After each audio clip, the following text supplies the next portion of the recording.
America అధ్యక్షుడిగా Donald Trump బాధ్యతలు తీసుకున్న తర్వాత అనేక సంచలన నిర్ణయాలు తీసుకుంటున్నారు. ఆయన డెసిషన్స్ ఇతర దేశాల నుంచి యుఎస్ వెళ్లిన వారికి తలనొప్పిగా మారాయి. కొందరైతే భయంతో అక్కడ బతుకుతున్నారు. ఎప్పుడు అమెరికా నుంచి గెంటేస్తారో అనే ఆందోళనలో ఉన్నారు. ఇక చాలా మంది విద్యార్థులకు చదువు కోసమైనా ఉద్యోగాలైనా అమెరికా డెస్టినేషన్గా ఉండేది. కానీ ఇప్పుడు ఆ పరిస్థితులు మారిపోయాయి. అమెరికా వెళ్లాలంటేనే వెనుకడుగు వేస్తున్నారు. స్వదేశంలోనే మంచి ఉద్యోగం వెతుక్కొని బతికేయడం బెటర్ అంటున్నారు. ఇక కొంతమంది వ్యాపారులు ఇండియాలోనే కంపెనీలు పెట్టి మనవారికే ఉపాధి కల్పిస్తే మనకే మంచిది కదా అంటున్నారు.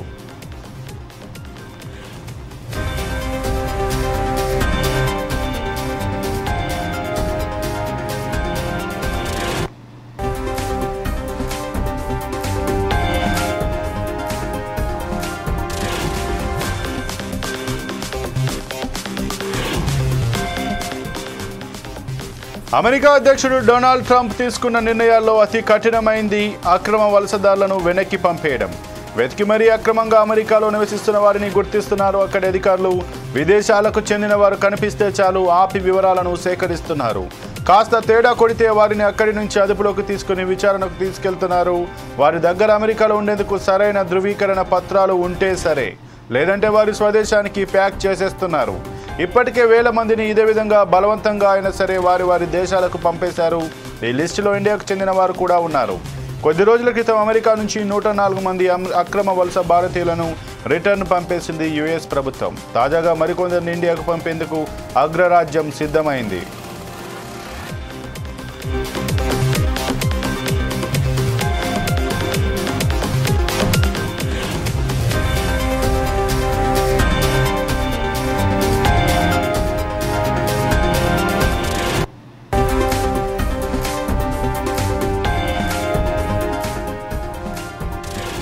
మరో 2 విమానాలు భారత్కు రానున్నట్లు సమాచారం. ఫిబ్రవరి 15న ఒక విమానం భారత్కు రానుంది. ఇందులో 170 నుంచి 180 మందిని పంపేస్తున్నారని తెలిసింది. ఆ తర్వాత మరో విమానం కూడా రానుంది. దాంట్లో మరింత మందిని తీసుకువచ్చే అవకాశం ఉందని సమాచారం. అమెరికా చేపడుతున్న డిపోర్టేషన్ ప్రక్రియలో భాగంగా 104 మంది భారతీయులను ఫిబ్రవరి 5న భారత్కు తీసుకువచ్చారు. ఈ వ్యవహారంపై భారత విదేశాంగ శాఖ స్పందించింది. అమెరికా బహిష్కరణ తుది జాబితాలో మరో 487 మంది భారతీయులు ఉన్నట్లు తమ వద్ద సమాచారం ఉందని తెలిపింది. దీంతో వీరంతా త్వరలోనే వెనక్కి వచ్చే సూచనలు కనిపిస్తున్నాయి.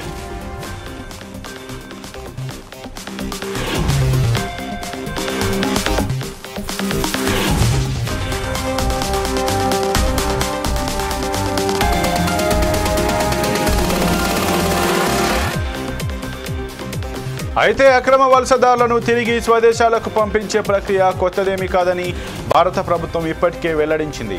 గడిచిన 15 ఏళ్లలో 15,756 మంది భారతీయులను వెనక్కి పంపించినట్లు తెలిపింది. 2009లో ఈ సంఖ్య 734గా ఉండగా 2019లో గరిష్టంగా 2042 మందిని తిరిగి పంపించిందని వివరించింది. అయితే ఈ సంవత్సరం అమెరికా అధికారులు అక్రమ వలసదారులతో అధికారులు అమానవీయంగా ప్రవర్తించారని విమర్శలు వస్తున్నాయి. కాళ్ళు చేతులను సంఖ్యలతో కట్టివేశారని బాధితులు ఆరోపించారు. దీనికి సంబంధించిన వీడియోలు, ఫోటోలు కూడా సోషల్ మీడియాలో వైరల్ అయ్యాయి. భారత ప్రభుత్వం దీనిపై స్పందించింది. ఈ విషయాన్ని అమెరికా అధికారుల దగ్గర లేవనెత్తుతామని పేర్కొంది. మరోవైపు అక్రమ వలస వెళ్లిన భారతీయులను తిరిగి తెచ్చుకుంటామని విదేశాంగ మంత్రి జయశంకర్ చెప్పారు.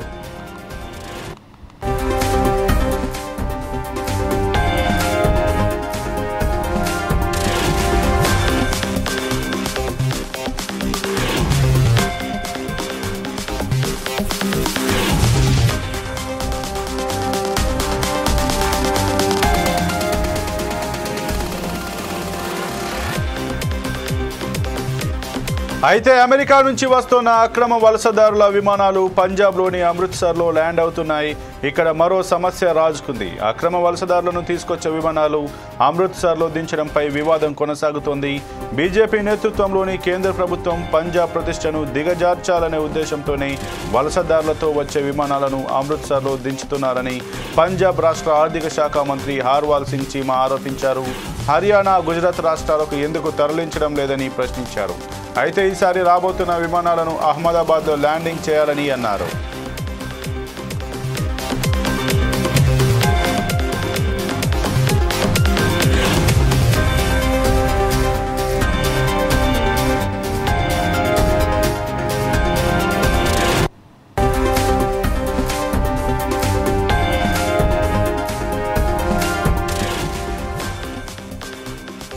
ఫిబ్రవరి 5వ తేదీన మధ్యాహ్నం అమృత్సర్లోని శ్రీ గురు రామదాస్ జీ అంతర్జాతీయ విమానాశ్రయంలో అమెరికా ఎయిర్ ఫోర్స్ చెందిన C-17 గ్లోబ్ మాస్టర్ విమానం ల్యాండ్ అయింది. ఇందులో అమెరికా వెనక్కి పంపిన వారిలో 33 మంది చొప్పున హర్యానా, గుజరాత్కు చెందిన వారు ఉన్నారు. మరో 30 మంది పంజాబ్ నుంచి, ముగ్గురేసి చొప్పున మహారాష్ట్ర, ఉత్తరప్రదేశ్ల నుంచి ఉన్నారు. ఇక 2 చండీగఢ్ నుంచి ఉన్నారు. అమృత్సర్కు తీసుకొచ్చిన వారిలో 19 మంది మహిళలు, 13 మంది మైనర్లు ఉన్నారు. ఆ సమయంలో విమానాశ్రయం బయట పోలీసులు భారీ బందోబస్తు ఏర్పాటు చేశారు.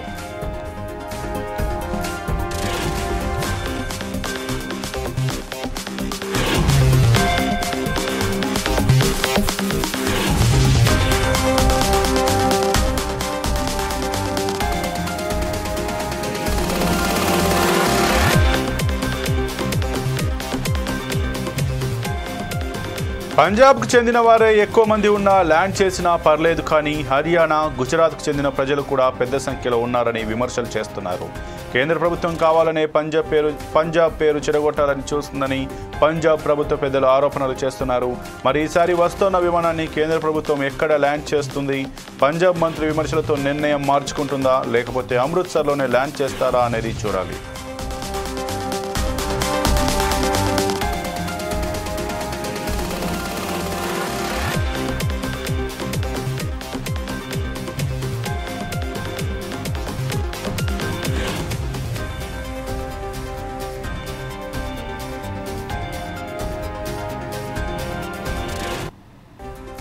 అమెరికా అధ్యక్షుడిగా డొనాల్డ్ ట్రంప్ బాధ్యతలు తీసుకున్న తర్వాత అనేక సంచలన నిర్ణయాలు తీసుకుంటున్నారు. ఆయన డెసిషన్స్ ఇతర దేశాల నుంచి యుఎస్ వెళ్లిన వారికి తలనొప్పిగా మారాయి. కొందరైతే భయంతో అక్కడ బతుకుతున్నారు. ఎప్పుడు అమెరికా నుంచి గెంటేస్తారో అనే ఆందోళనలో ఉన్నారు. ఇక చాలా మంది విద్యార్థులు చదువు కోసమైనా, ఉద్యోగాలకైనా అమెరికా డెస్టినేషన్గా ఉండేది. కానీ ఇప్పుడు ఆ పరిస్థితులు మారిపోయాయి. అమెరికా వెళ్లాలంటేనే వెనకడుగు వేస్తున్నారు. స్వదేశంలోనే మంచి ఉద్యోగం వెతుకుని బతికేయడం బెటర్ అంటున్నారు. ఇక కొంతమంది వ్యాపారులు మాత్రం ఇండియాలోనే కంపెనీలు పెట్టి మనవారికే ఉపాధి కల్పిస్తే మనకే మంచిది కదా అంటున్నారు.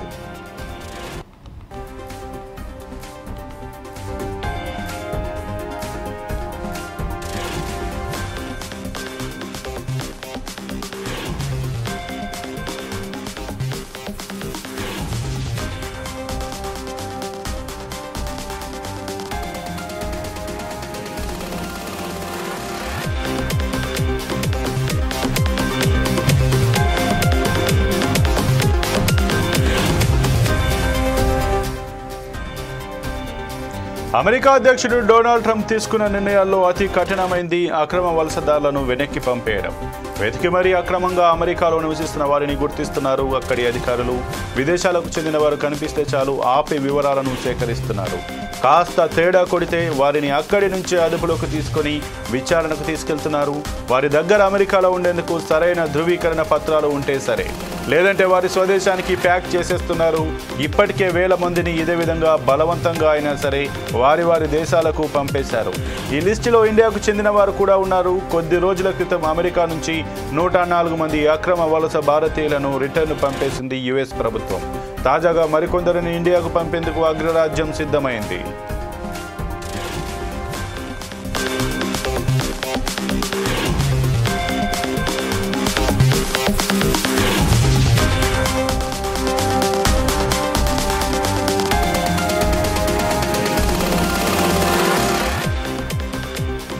మరో 2 విమానాలు భారత్కు రానున్నట్లు సమాచారం. ఫిబ్రవరి 15న ఒక విమానం భారత్కు రానుంది. ఇందులో 170 నుంచి 180 మందిని పంపేస్తున్నారని తెలిసింది. ఆ తర్వాత మరో విమానం కూడా రానుంది. దాంట్లో మరింత మందిని తీసుకువచ్చే అవకాశం ఉందని సమాచారం. అమెరికా చేపడుతున్న డిపోర్టేషన్ ప్రక్రియలో భాగంగా 104 మంది భారతీయులను ఫిబ్రవరి 5న భారత్కు తీసుకువచ్చారు. ఈ వ్యవహారంపై భారత విదేశాంగ శాఖ స్పందించింది. అమెరికా బహిష్కరణ తుది జాబితాలో మరో 487 మంది భారతీయులు ఉన్నట్లు తమ వద్ద సమాచారం ఉందని తెలిపింది. దీంతో వీరంతా త్వరలోనే వెనక్కి వచ్చే సూచనలు కనిపిస్తున్నాయి.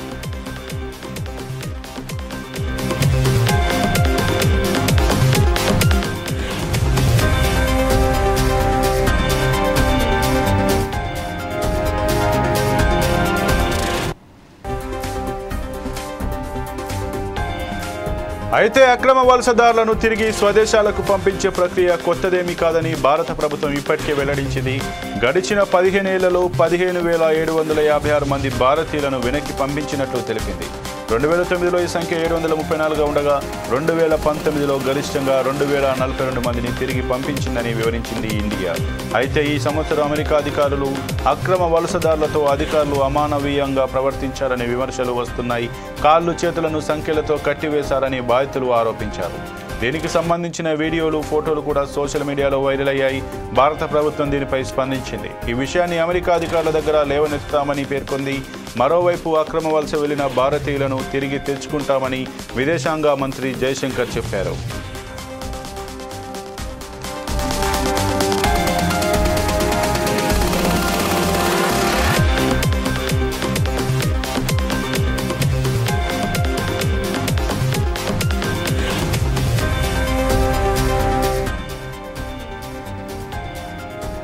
అయితే అమెరికా నుంచి వస్తున్న అక్రమ వలసదారుల విమానాలు పంజాబ్లోని అమృత్సర్లో ల్యాండ్ అవుతున్నాయి.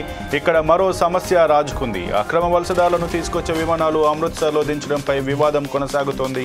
బీజేపీ నేతృత్వంలోని కేంద్ర ప్రభుత్వం పంజాబ్ ప్రతిష్టను దిగజార్చాలనే ఉద్దేశంతోనే వలసదారులతో వచ్చే విమానాలను అమృత్సర్లో దించుతున్నారని పంజాబ్ రాష్ట్ర ఆర్థిక శాఖ మంత్రి హర్పాల్ సింగ్ చీమా ఆరోపించారు. హర్యానా, గుజరాత్ రాష్ట్రాలకు ఎందుకు తరలించడం లేదని ప్రశ్నించారు. అయితే ఈసారి రాబోతున్న విమానాలను అహ్మదాబాద్లో ల్యాండింగ్ చేయాలని అన్నారు.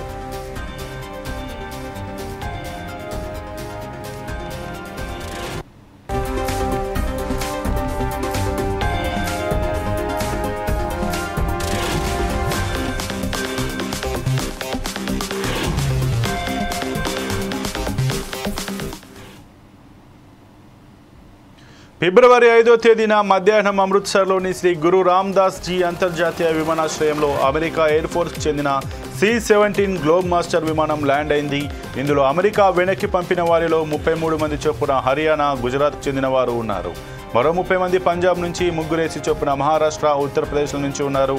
ఇక 2 చండీగఢ్ నుంచి ఉన్నారు. అమృత్సర్కు తీసుకొచ్చిన వారిలో 19 మంది మహిళలు, 13 మంది మైనర్లు ఉన్నారు.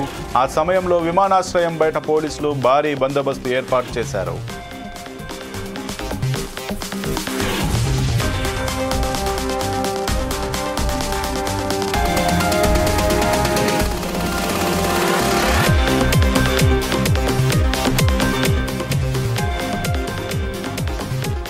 ఇక పంజాబ్కు చెందిన వారే ఎక్కువ మంది ఉన్నా, ల్యాండ్ చేసినా పర్లేదు, కానీ హర్యానా, గుజరాత్కు చెందిన ప్రజలు కూడా పెద్ద సంఖ్యలో ఉన్నారని విమర్శలు చేస్తున్నారు.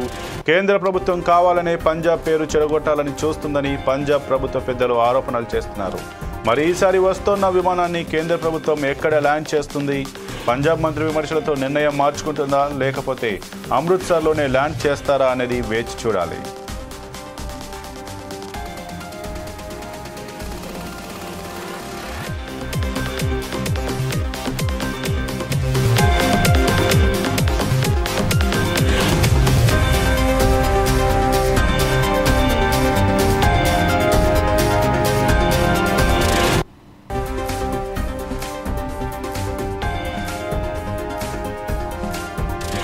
ఇక ఏదైతే డొనాల్డ్ ట్రంప్ అధికారంలోకి వచ్చాక అమెరికాలో ఉన్నటువంటి అక్రమ వలసదారులను వారి దేశాలకు పంపించేందుకైతే చర్యలు తీసుకుంటున్నారు. అందులో భాగంగా ఆయన కఠినంగానే వ్యవహరిస్తున్నారని మనం భావించవచ్చు. ఇక భారత్ నుంచి చూసుకుంటే దాదాపు 1000 కోట్లకు పైగా ఏజెంట్లు అమెరికాకు పంపిస్తామంటూ ఒక్కొక్క వ్యక్తి నుంచి 40 నుంచి 50 లక్షలు వసూలు చేసినట్టుగా, వారిని మెక్సికో బార్డర్ నుంచి, అడవుల మధ్య నుంచి అమెరికా సరిహద్దు వెంబడి నుంచి పంపిస్తున్నట్టుగానే తెలుస్తుంది. ఇక ముఖ్యంగా అడవులలోనైతే మనం గమనిస్తే ముఖ్యంగా చేవాలు, అనేక మృతదేహాలు కూడా కనిపించినట్టుగా, కలెబరాలు కనిపించినట్టుగానైతే ఎవరైతే ఆ అడవుల పంటి వెళ్ళి అమెరికాలో అక్రమంగా చెరబట్టినటువంటి ఆ భారతీయులు కూడా చెప్పినటువంటి పరిస్థితి కనిపిస్తుంది. ఏదేమైనా 1000 కోట్ల పైగానైతే ఏజెంట్లు భారత ప్రజల యొక్క సొమ్మును కొల్లగొట్టారు. ఇక దీంతో పాటు వాళ్ళ అక్రమ మార్గాల ద్వారా కొంతమంది చనిపోయిన పరిస్థితులు కూడా మనం గమనించాం. ఇక ఏదేమైనా అమెరికానైతే అక్రమ వలసదారులను భారత్కు పంపిస్తుంది. ఇంకో 2 విమానాలు త్వరలో వచ్చేటువంటి అవకాశం ఉంది. దాదాపు 400కు పైగా మంది కూడా ఆ అక్రమ వలసదారులను భారత్ ఇప్పటికే గుర్తించిందంటూ కూడా చెప్తున్నటువంటి పరిస్థితి. ఏదేమైనా ఇక్కడికి ఇండియాకు పంపించేటువంటి C-17 విమానాల్లో ఆ భారత్కు సంబంధించినటువంటి ఎవరైతే అక్రమ వలసదారులు ఉన్నారో వారికి చేతులకు సంఖ్యలు వేయడం పైన ఇటు ఆ రాజ్యసభలో, లోక్సభలో కూడా విపక్ష పార్టీలు కూడా, అలాగే భారత ప్రజలు కూడా భారీ ఎత్తున స్పందించిన పరిస్థితి. ఈ నేపథ్యంలో అమెరికాతోటి మేము ఇలాంటి కఠిన వైఖరిని ప్రదర్శించకుండా మాట్లాడతామంటూ కూడా కేంద్ర విదేశాంగ శాఖ మంత్రి జయశంకర్ కూడా చెప్పారు. ఇక ఏదేమైనా ఈ విమానాలను కేవలం మళ్ళీ పంజాబ్లోనే ల్యాండ్ చేయడం పైన కూడా పంజాబ్కు సంబంధించి ఏదైతే ఆప్ గవర్నమెంట్ ఉందో దానికి సంబంధించి మంత్రులు కూడా ఆరోపణలు చేస్తున్నారు. కేంద్రం కావాలని పంజాబ్ ప్రతిష్ట దెబ్బతీసే విధంగా కారణంగానే పంజాబ్లోని అమృత్సర్ ఎయిర్పోర్ట్లో ఈ ల్యాండింగ్స్ చేస్తుందని కూడా వారైతే ఆరోపిస్తున్నారు. ఏదేమైనా భారత్కి అయితే మరికొన్ని రోజుల్లో 2 విమానాల్లోనైతే దాదాపు 400కు పైగా ప్రజలైతే ఆ అక్రమ వలసదారులు అయితే వచ్చేటువంటి అవకాశం ఉన్నట్టుగా తెలుస్తోంది. ఇక ఇది ఎక్కడ అహ్మదాబాద్లో ల్యాండ్ చేస్తారా, లేదంటే హర్యానాలో ల్యాండ్ చేస్తారా, లేదా అమృత్సర్లోనే మళ్ళీ ల్యాండ్ చేసి వాళ్ళని భారత్లో ఎంక్వైరీ తర్వాత అనుమతిస్తారనేది మాత్రం ఖచ్చితంగా వేచి చూడాల్సినటువంటి పరిస్థితి. ఇది వాటి 4 Sides టీవీ ఎక్స్క్లూజివ్ డ్రైవ్. మరో ఎక్స్క్లూజివ్ డ్రైవ్లో మళ్ళీ కలుద్దాం. చూస్తూనే ఉండండి 4 Sides టీవీ.